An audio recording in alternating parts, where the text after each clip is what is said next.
அடுத்து நாம 11வது ஓம் பஞ்ச தன்மாத்திர சாயகாயை நமஹ. பியூட்டிஃபுல் நாம. பஞ்ச தன்மாத்திர சாயகாயை நமஹ.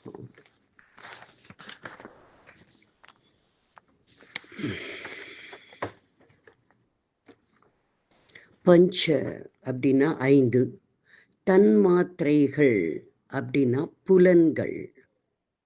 இத அம்பு வடிவமா வச்சுருக்கா புலன்களை. அடுத்தது சாயகான்னா வைத்திருப்பவள். 5 நம்முடைய 5 புலன்களை வைத்திருப்பவள். வலது கீழ்கரத்துல வச்சுருக்கா அம்பாள் இல்லையா? அம்பாளின் 4வது கரத்துல 5 மலர் அம்புகள் வைத்திருக்கிறார். இந்த 5 அம்பு மலர்களும் தன்மாத்திரைகள் அப்படின்னு சொல்றான். தன்மாத்திரைனா என்ன? இந்த 5 புலன்கள் இருக்கு இல்லையா? கண், காது, மூக்கு, நாக்கு, மேனி. இது இந்திரியங்கள்னு சொல்றோம். இதிலிருந்து பெறப்படும் தகவல்கள் இருக்கு இல்லையா? கண்ணுன்னா பார்க்கிறது, காது ஒலி, அதோட அந்த வேலை அதோடது, அந்த புலன் அது. மூக்கு மனம், நாக்கு சுவை, மேனி தொடு உணர்ச்சி.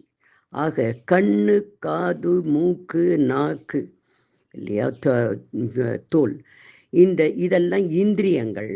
அதனுடைய செயல்கள் ஞானேந்திரியங்கள்னு சொல்றோம்.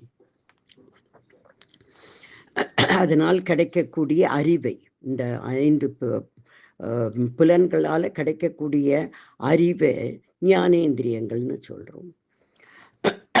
ஆக இந்த கர்மேந்திரம் ஞானேந்திரியம் எல்லாத்தையும் சேர்த்துதான் புலன்கள்னு ஒரே வார்த்தையில சொல்லிட்டோம். இப்ப நமக்கு தெரியும் கர்மேந்திரியம்னா என்னன்னு தெரியும், ஞானேந்திரியம்னா என்னன்னு தெரியும். கண்ணு, காது, மூக்கெல்லாம் கர்மம், அது வேலை செய்யறது, அதனால கிடைக்கக்கூடியது ஞானேந்திரம். இது எல்லாத்தையும் நம்மளுடைய 5 புலன்களையும் 5 மலர்களாக தன் கையில் வைத்து கொண்டிருக்கிறாள். இதுவே பஞ்ச தன்மாத்திரைகள் இல்லையா? நம்மளுடைய அந்த பஞ்ச புலன்களும் அதனால் நமக்கு கிடைக்கக்கூடிய அறிவையும் அவள் அம்புகளாக தன் இடது கரத்தில் வைத்து கொண்டிருக்கிறாள். இந்த புலன்களின் கட்டுப்பாடு கடைசியில மனசுகிட்ட தான் இருக்கு. நம்ம கிட்ட இருக்கிற கண்ணு, காது, மூக்கு இதெல்லாம் பண்ற வேலை. அந்த கட்டுப்பாடு எதுகிட்ட இருக்கு? மனசுகிட்ட தான் இருக்கு. இந்த மனசுதான் மனுஷனை ஆட்டி படைக்கிறது, அலக்கழிக்கிறது. இப்பேற்பட்ட ஆட்டி படைக்கும் மனதை தான் அம்பாள் கரும்பு வில்லாக வச்சுருக்கா. மனோரூபேக்ஷு கோதண்டா.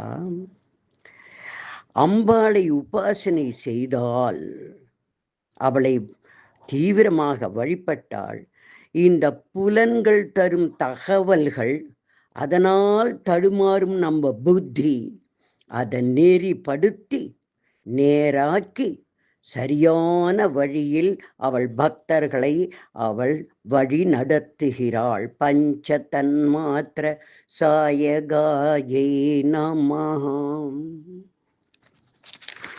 சிம்பிள். இது நம்ம ஆதிசங்கரர் கூட சொல்றார். அம்மா இதற்காகத்தான் ஆதிசங்கரர் சொல்றார். பஞ்ச தன்மாத்திர சாயகாவாக மனோரூபேக்ஷு கோதண்டாவாக உள்ளவளிடம், அம்மா என் புலன்களை கொண்டு வந்து உன் காலடியில் போட்டு விடுகிறேன். ஷட் சரண தாம், சௌந்தரிய லகரியில் வருது 90வது ஸ்லோகம் இல்லையா? ததானோத்யேனேப்யஹ, அந்த ஸ்லோகத்தை எடுத்து பாருங்க. அதோட மீனிங் இதுதான். என்ன சொல்றார்? சித்தக்னி குண்ட சம்பூதாவாக உள்ள அம்பாளை உணர வேண்டுமானால் அவளிடம் கண்களை போட்டுவிடு.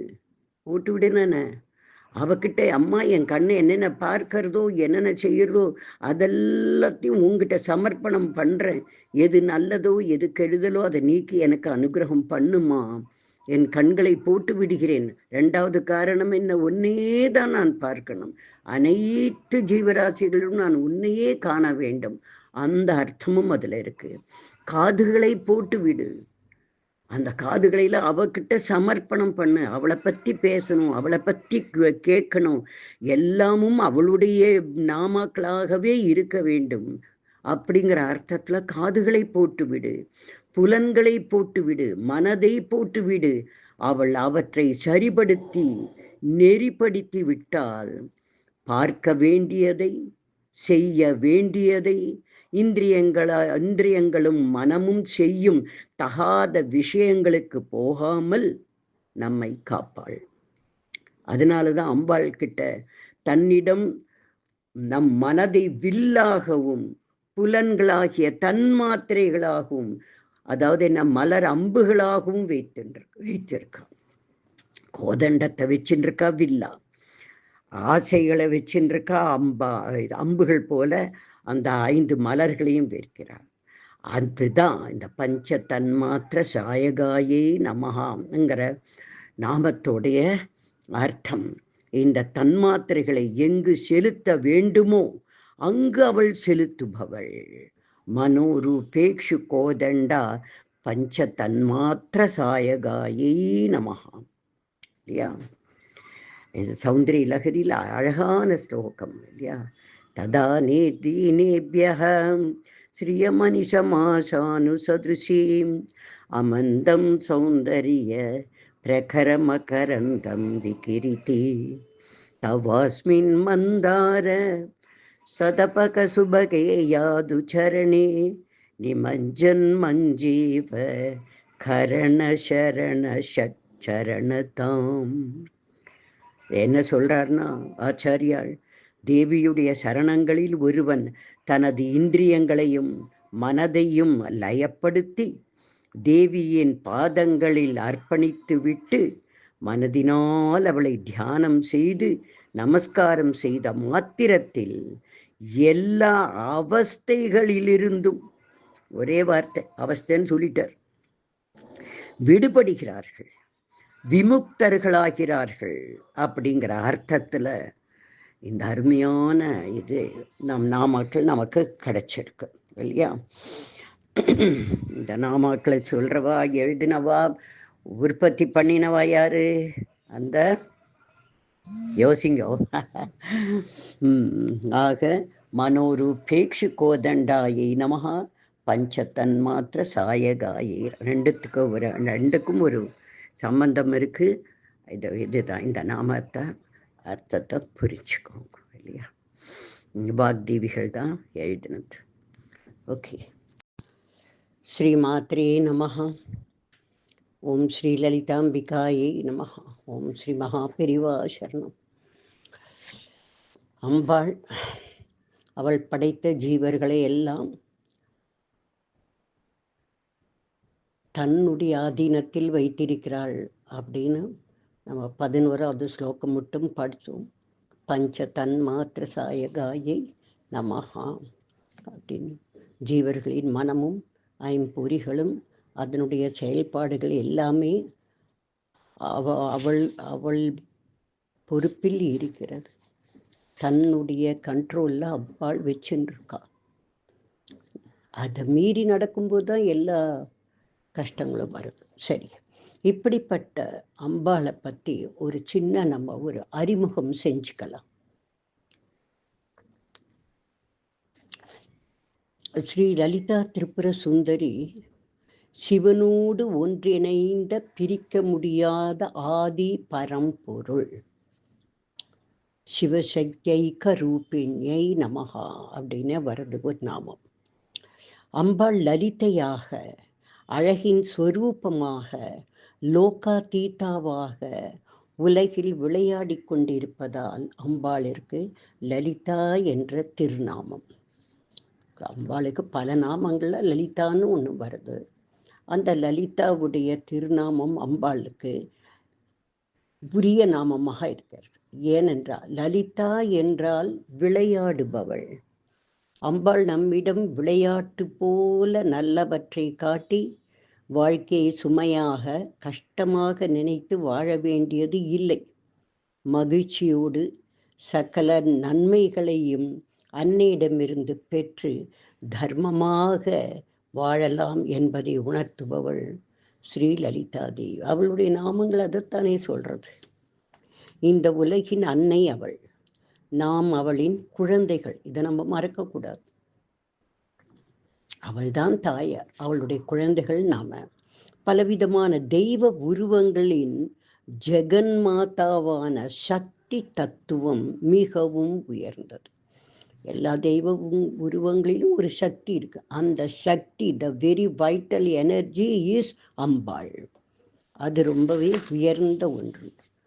உலகத்துல சிருஷ்டி, ஸ்திதி, சம்ஹாரம், திரோபாவம், அதாவது மாயை என்றும், அடுத்தது அனுகிரகம், இவை அனைத்தும் அம்பிகைக்கு உரிய செயல்களாகும். அம்பாள் தான் இது அத்தனையும் செய்கிறாள். இது அவளுடைய தொழில். வாழ்க்கையில் ஏற்றத்தாழ்வுகளை அனுபவிக்க செய்து வைராகியத்தை அருளி வாழ்க்கையில் முன்னேற்ற அளித்து மனிதனை முழு மனிதனாக ஞான வைராகியத்தை அருள் பாலிக்க அமைந்தவளே சக்தி வடிவமான ஜெகன் மாதா என்று கூறப்படுகிறது. அருள்கின்ற சக்தியின் மூல உருவம் ஸ்ரீ லலிதா திரிபுர சுந்தரி ஆகும். 3 உலகத்தை, நம்ம இருக்கிற பூமி, அதுக்கு மேலே இருக்கிற புவக, அடுத்தது ஸ்வர்கலோகம், இந்த 3 லோகத்தை கவர்கின்ற ஸ்வரூபம், அழகின் முழு வடிவம், கருணை கடல் நம்முடைய தாயார் லலிதாம்பிகை. ஸ்ரீ லலிதா சகஸ்ரநாமம் அன்னையின் ஆணைக்கு இணங்க வச்சினி என்கிற வாக் தேவதைகளிடம் அம்பாள், நான் கட்டளை இடுகிறேன், என்னை பற்றி கூறும் 1000 நாமாக்கள் கொண்ட ஸ்லோகத்தை உருவாக்குங்கள் அப்படின்னு அம்பாள் வச்சினி தேவதைகளுக்கு கட்டளையிடுறாள். பண்டாசுர வதம் முடிஞ்ச உடனே தேவாளுகளுக்கெல்லாம் அவ்வளோ 30 கோடி தேவர்களுக்கும், பிரதான தேவர்களுக்கு அத்தனை பேருக்கும், சிவன், விஷ்ணு, பிரம்மாலேருந்து அத்தனை பேருக்கும் சந்தோஷம். எல்லாரும் அம்பாளை கொண்டாடும்போது அம்பாளுக்கு தன்னோட தர்பாரில் வந்து உட்காரும்போது வச்சினி தேவிகைகள் சொல்கிறாள், அம்மா, இந்த வெற்றியை, இந்த சந்தோஷத்தை நாங்கள் பாடணுமே, உங்களை போற்றி பாடணுமே, இந்த வெற்றி, மகத்தான வெற்றியை நீங்கள் எங்களுக்கு பெற்று தந்த உங்களை பற்றி நாங்கள் புகழ்ந்து பாடணுமே, எங்களுக்கு நீங்கள் அனுகிரகம் பண்ணணும்னு சொல்லும்போது தான் அம்பாள் சிரிச்சுண்டே, அதுக்கு என்னை பற்றி 1000 நாமாக்கள் நீங்கள் பாடு.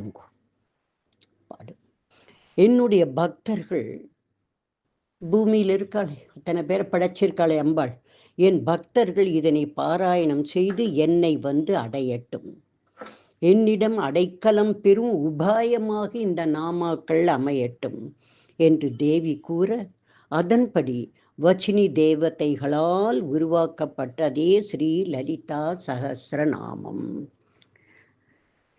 இதை இயற்றியது வச்சினி தேவிகள் என்று கொள்ள வாக்தேவிகள் 13 பேர் அம்பாளை சுற்றி இருப்பா. அவ சந்தோஷத்தில் இயற்றின நாமாக்கள். சரி, இது ஹயக்ரீவரால் அகத்திய முனிவருக்கு அருளப்பட்டது. இது ரகசியமாக தேவலோகத்தில் வைக்கப்பட்டது. அம்பாளுடைய 1000 நாமாக்களும் மிக மிக ரகசியமாக வைக்கப்பட்டது. இது ஹயக்ரீவருக்கும் தெரியும். ஒரு முறை அகஸ்தியர் வந்து ஹயக்ரீவர் கிட்டக்க எல்லாம் சொல்லி கொடுத்தேள், ஆனால் அம்பாளுடைய மிக மேன்மையான அந்த 1000 நாமாக்கள் இருக்காமே, அதை பற்றி நீங்கள் ஒன்றுமே எனக்கு சொல்லலையேன்னு சொல்லும்போது, நீ இவ்வளவு பிரியமாக வந்து கேட்கிற, அதனால உனக்கு சொல்கிறேன்னு சொல்லி ஹயக்ரீவர் அகஸ்தியருக்கு உபதேசம் பண்ணுறார். அந்த அகத்தியர் தான் பூமிக்கு கொண்டு வந்தார், இந்த சகஸ்ரநாமத்தையும் கொண்டு வந்தார் இல்லையா. ஆக்சுவலி அது எழுதப்பட்ட இடம் திருமியச்சூருங்கிற லலிதாம்பிகையுடைய அந்த ஸ்தலம் அப்படின்னு தான் புராணம் சொல்கிறது. எது எப்படியா இருந்தாலும் நமக்கு கிடைச்சது அகஸ்தியரால். இப்படி தேவதைகளால் இயற்றப்பட்டு விஷ்ணு அம்சமான ஹயக்ரீவ தெய்வத்தால் முனிவருக்கு உபதேசிக்கப்பட்டு சிரஞ்சீவியான வியாசரால் பிரம்மாண்ட புராணத்தில் சேர்க்கப்பட்டதாகும் லலிதா சகஸ்ரநாமங்கள். ஓகே, சகஸ்ரநாமமும் அம்பாளின் பெருமைகளை மட்டுமன்றி ஆன்மீகம் பற்றிய விழிப்புணர்வு, மந்திரங்கள், தந்திரங்கள், பிரபஞ்சத்தின் படைப்பு ரகசியங்கள் என்று முழு தத்துவங்களையும் உள்ளடக்கியது இந்த நாமாக்கள். ஒவ்வொரு நாமத்திலையும் ஒரு தத்துவம் அமைந்திருக்கிறது. இந்த அப்படிப்பட்ட லலிதா சகஸ்ரநாமத்தை பூர்வ ஜன்ம புண்ணியத்தால் மட்டுமே பாராயணம் செய்யும் பாக்கியம் கிடைக்கும் என்று பெரியோர்கள் சொல்றார். அவள் அருளின்றி யாரும் இதனை பெற முடியாது என்றும் கூறுகிறார்கள் தேவி உபாசகர்கள். இருக்கலாம், லலிதா சகஸ்ரநாமம்னு ஒன்று இருக்குன்னு கேள்விப்பட்டிருவோம், 1000 நாமாக்களும் தெரியும், எங்கெல்லாமோ பாராயணம் நடக்கும். அங்கே நாம் போய் உட்காந்து அதை காதால் கேட்டு இதையும் நாம் படிக்கணும்னு சொல்லி அதை கற்றுக்கிண்டு முறையாக அம்பாள்கிட்ட உட்காந்து படிக்கணும் அப்படின்னா அம்பாளுடைய பரிபூரண அனுகிரகம் வேணும். அன்னையின் காருண்யமும் அழகும் கொண்ட வடிவத்தை முதலில் தியானித்து அவள் பெருமைகளை உணர்வு பூர்வமாக உணரத் தொடங்கி இந்த 1000 நாமாக்களில் ஒன்றிவிட வேண்டும் என்று கூறுகிறார்கள் தேவி உபாசகர்கள். சும்மா வாயால் நாமத்தை கடன்னு சொல்லிட்டு போகக்கூடாது. அவளை முதல்ல தியானிக்கணும், அவளோட பெருமைகளை நினைச்சு பார்க்கணும். அப்புறம் உணர்வு பூர்வமாக அவளை உணரத் தொடங்கி 1000 நாமாக்களையும் நாம் சொல்லணும். அதுக்குத்தான் முழு பலன்னு தேவி உபாசகர்கள் சொல்றார். இந்த தேவி உபாசகர்கள்னு சொல்லும்போது நிறைய பேர் இருக்கா. பட் நமக்கு ஓரளவுக்கு புராணத்துலேருந்து நம்ம தெரிஞ்சுக்கிறவாழ்ல மனு, சந்திரன், குபேரன், லோபாமுத்ரா அகஸ்தியருடைய மனைவி அவ, மன்மதன், அகஸ்தியர், அக்னி, சூரியன், இந்திரன், கந்தன், சிவன், துர்வாசர், இவெல்லாம் ரொம்ப பெரிய, இந்த 12 பேரும் ரொம்ப பெரிய தேவி உபாசகர். அம்பாளோட பேசக்கூடியவர்கள். அப்பேற்பட்ட தேவி உபாசகர்கள். நம்ம கலியுகத்தில் கூட பாஸ்கரராயர், காளிதாசர், காளமேக புலவர், தாயுமானவர், நீலகண்ட தீட்சிதர், அபிராமி பட்டர், காஞ்சி மகாபெரியவா என்று இன்னும் அநேக அதி உத்தம பிரசித்தமான அம்பாள் பக்தர்கள் இருக்கிறார்கள். அவருடைய வாழ்க்கையை தெரிஞ்சிட்டோம்னா, அவளுடைய உபதேசங்களை கேட்டுக்கொண்டோம்னா, அவளுடைய வழிமுறைகளை தெரிஞ்சு கொண்டோம்னா அம்பாளோட பெருமை நமக்கு தன்னைத்தான தெரிஞ்சிடும். இப்படி தேவி நாமாக்களின் மனம் ஒன்றி பக்தியோடு பாராயணம் செய்யும் பொழுது உள் உணர்வு அதிகப்படும். இன்ட்யூட்டிவ் பவர், உள் உணர்வு நமக்கு அதிகப்படும். சர்வ சம்பத்துக்கள் கூடும், ரோகம் நீங்கும், அபமிருத்யு விலகும், தீர்காயுஸ் கொடுக்கும், புத்திர பாக்கியம் அருளும். அவனது பொருள் திருடப்படுவது இல்லை. அவனுக்கு வாக்வன்மை கூடும், வாக் சாத்துரியம் கூடும், வாக் பலிதமும் ஏற்படும். ஆக லலிதா சகஸ்ர நாமாக்கள் இத்தனை அற்புதமான விஷயங்களை நமக்கு அருள்கிறது. அதோடைய மகத்துவமே, சிறப்பே இதுதான். முதல்ல லலிதா சகஸ்ர நாமாக்கள் தேவியின் அங்க வர்ணனையாக ஸ்லோக வடிவத்தில் விளங்குகிறது. அந்த நாமாக்களை படித்தோம்னா அவளுடைய அங்க வடிவங்களை கூறுறது. தேவி தோன்றிய வரலாறு, வழிபடும் யந்திரம், மந்திரம், பரிவார தேவதைகள், வழிகாட்டு முறை, இவற்றால் பெறப்படும் மேன்மை அத்தனையும் தேவியின் வச்சினி தேவதைகளே கூறுவதால் இது வேதத்திற்கு சமம் என்று புகழப்படுகிறது. தேவர்களால் இயற்றப்பட்டதால் லலிதா சகஸ்ரநாமம் வேதத்திற்கு சமம். வேதமே அம்பாள் தான் பரம்பொருள் அப்படின்னு ஒத்துக்கிறது. ஆக இதில் ஒரு முறை கூறப்பட்ட நாமம் மறுமுறை வருவது இல்லை. 1000 நாமாக்கள்ல எந்த நாமமும் ரிப்பிட்டிஷனே இல்லை. அர்த்தம் வேணா ரிப்பீட் ஆகலாமே தவிர நாமா ரிப்பீட் ஆகாது. இது இதன் விசேஷம். எந்த நாளையில் நம்ம பாராயணம் பண்ணுறது ரொம்பவே கூடுதல் பலன் அப்படின்னா பௌர்ணமி போது, பஞ்சமி போன்ற தினங்களில் மற்றும் விசேஷ நாட்களிலும் பாராயணம் செய்வது நல்ல பலன் தரும் என்று கூறப்படுகிறது. இந்த நாட்களில் தான் சொல்லணும்ல, தினமே அம்பாள்கிட்ட ஒரு நேரம் விளக்கேற்றிட்டு லலிதா சஹஸ்ரநாமம் சொல்கிறதே நமக்கு பெரிய பாக்கியம் தரும். இத்தனை சிறப்புகள் பெற்ற லலிதா சஹஸ்ரநாமங்களை படித்து பொருள் அறிந்து பாராயணம் செய்து அம்பாள் கருணைக்கு பாத்திரமாக அவள் பக்தர்களாக நாம் இருக்கிறதுக்கு அவளையே அவள் அருளால் அவள் தாள் வணங்கி அவளையே இந்த வரம் நம்ம கேட்கலாம். ஓம் ஸ்ரீ மாத்ரே நமஹ. சரி, லலிதா சஹஸ்ரநாமத்தில் எல்லா ஸ்லோகங்களிலும் தியான ஸ்லோகம் இருக்கும். அதுபோல லலிதா சஹஸ்ரநாமத்தில் 4 விதமான தியான ஸ்லோகங்கள் இருக்கிறது இல்லையா?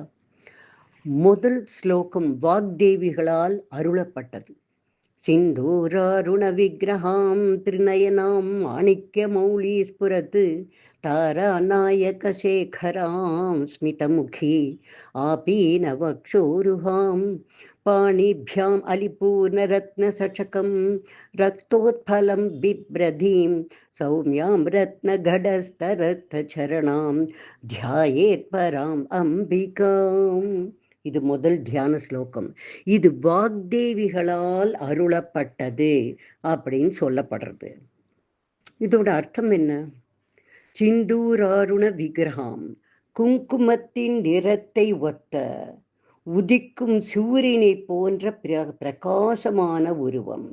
திரிநயனாம், 3 கண்களை உடையவள். மாணிக்க மௌலீஸ்புரத்து, மாணிக்கத்தை சிரசில் அணிந்தவள். தாரா நாயக சேகராம், நட்சத்திரங்களின் நாயக்கரான சந்திரனை தலை உச்சியில் கொண்டவள். ஸ்மிதமுகியும், புன்னகை தவழும் முகம் உடையவள்.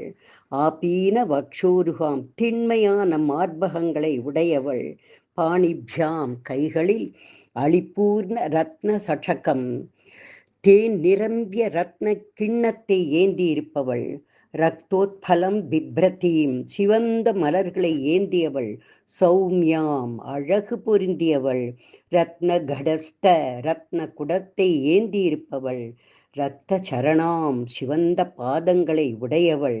தியாயேத் பராம் அம்பிகாம், இப்படிப்பட்ட அம்பிகையை நான் வணங்குகிறேன் என்ற அந்த அர்த்தத்தில் இந்த முதல் ஸ்லோகம் அமையறது வாக்தேவிகளால் அருளப்பட்டது.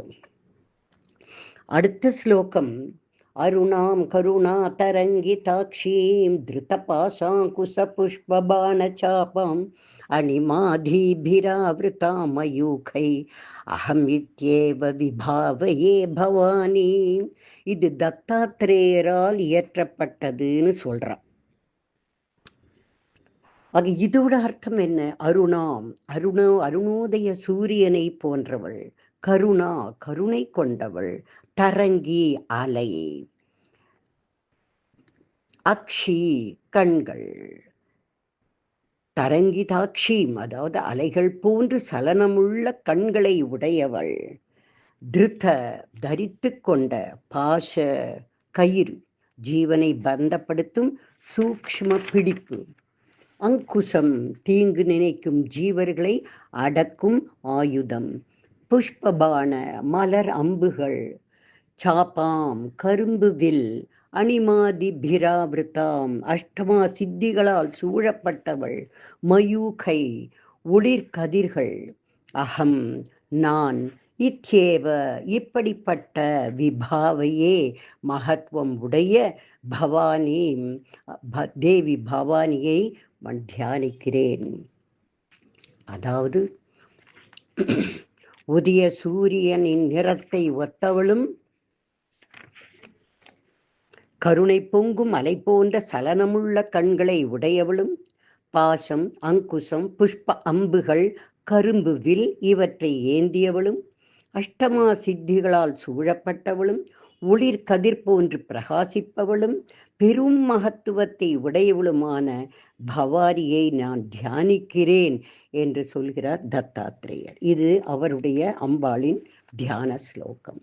அடுத்தது அகத்தியர் அருளியது அப்படின்னு சொல்றார். இந்த மூணாவது, தியாயேத் பத்மாசனஸ்தாம் விகசிதவதனாம் பத்மபத்ராயதாக்ஷீம் ஹேமாம்பாம் பீதவஸ்திராம் கரகலிதலசத்தேம பத்மாம் வராங்கீம் சர்வாலங்காரயுக்தாம் சததமபயதாம் பக்தநம்ராம் பவானீம் ஸ்ரீவித்யாம் சாந்தமூர்த்திம் சகலசுரனுதாம் சர்வசம்பத் பிரதாத்ரீம்.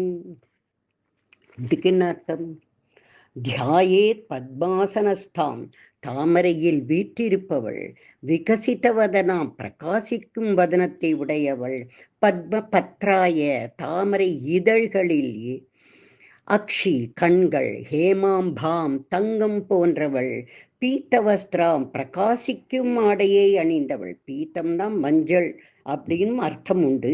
ஆனால் இந்த இடத்துல பிரகாசிக்கும் ஆடையை அணிந்தவள், கரகலித்த கரங்களில் லசத் மின்னும், ஹேம பத்மாம் தங்கத் தாமரை, வராங்கீம் வரம் தருபவள், சர்வாலங்கார யுக்தாம் சர்வ அலங்கார பூஷிதையாக இருப்பவள், சததம் எப்போதும், அபயதாம் அபயம் அளிப்பவள், பக்தநம்ராம் பக்தர்களிடம் இரக்கம் காட்டுபவள், ஸ்ரீவித்யாம் ஞானத்தின் இருப்பிடமாக இருப்பவள், சாந்தமூர்த்திம் அமைதியானவள், சுர பிளஸ் அனுதாம், சுரனுத்தாம்ன்றமே, சுர பிளஸ் அனுதாம் தேவர்களால் வணங்கப்படுபவள், சர்வ சம்பத் பிரதாத்ரீம் எல்லா சம்பத்துக்களையும் தருபவள், தியாயேத் பவானி,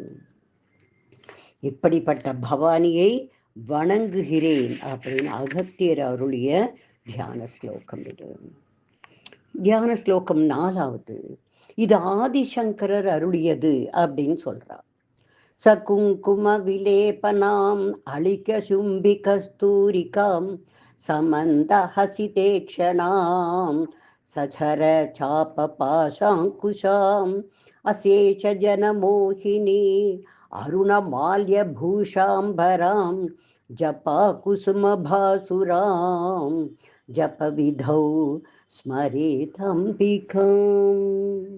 சகுங்கும விலேபனம், குங்குமப்பூவின் சாந்தை பூசி, அந்த பூவை போட்டு நல்லா குழைச்சி ஒரு சாந்து மாதிரி ஆக்கி தன்னுடைய கால்களில் பூசிக்கொண்டிருப்பவள். அளிக்க சும்பி கஸ்தூரிகாம், நெற்றியில் கஸ்தூரி திலக்கம் வைத்திருப்பவள். மந்த ஹசிதேக்ஷணம், புன்னகை உடையவள்.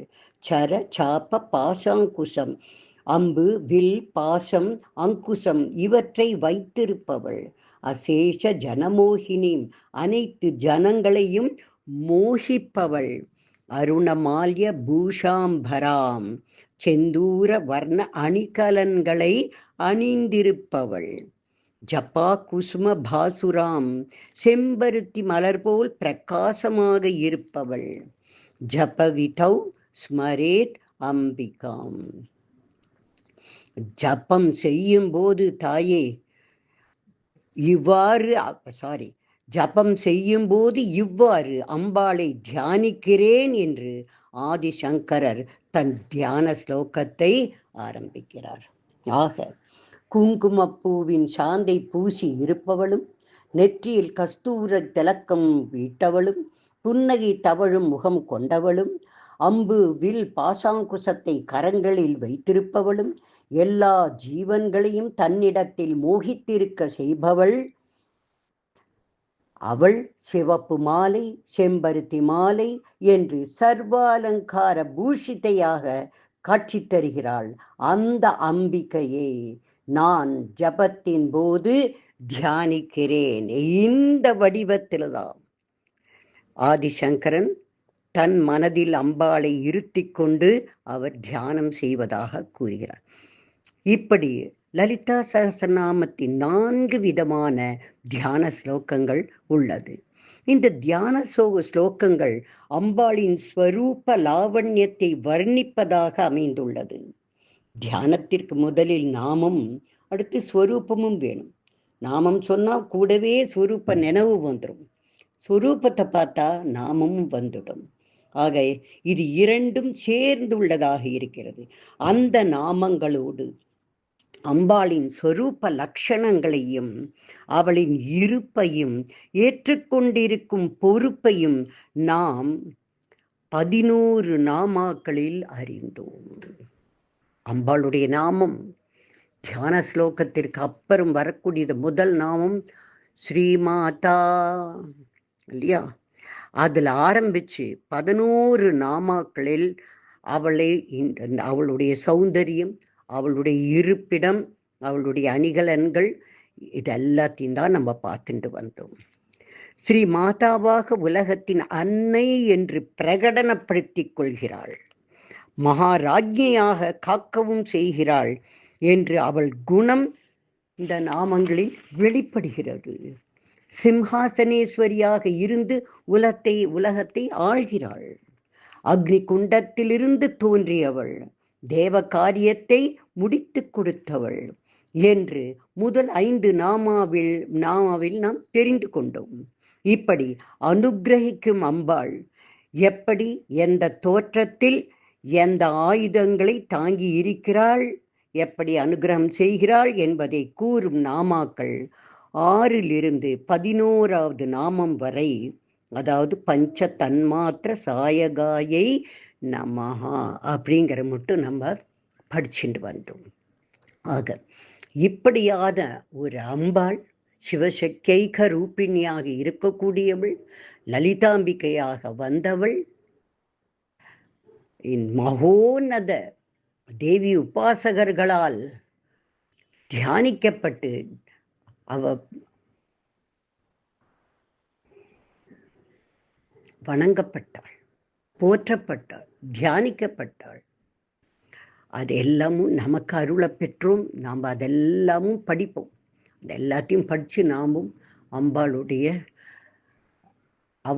திவ்ய அனுகிரகத்துக்கு நாம் பாத்திரம் ஆகணும்.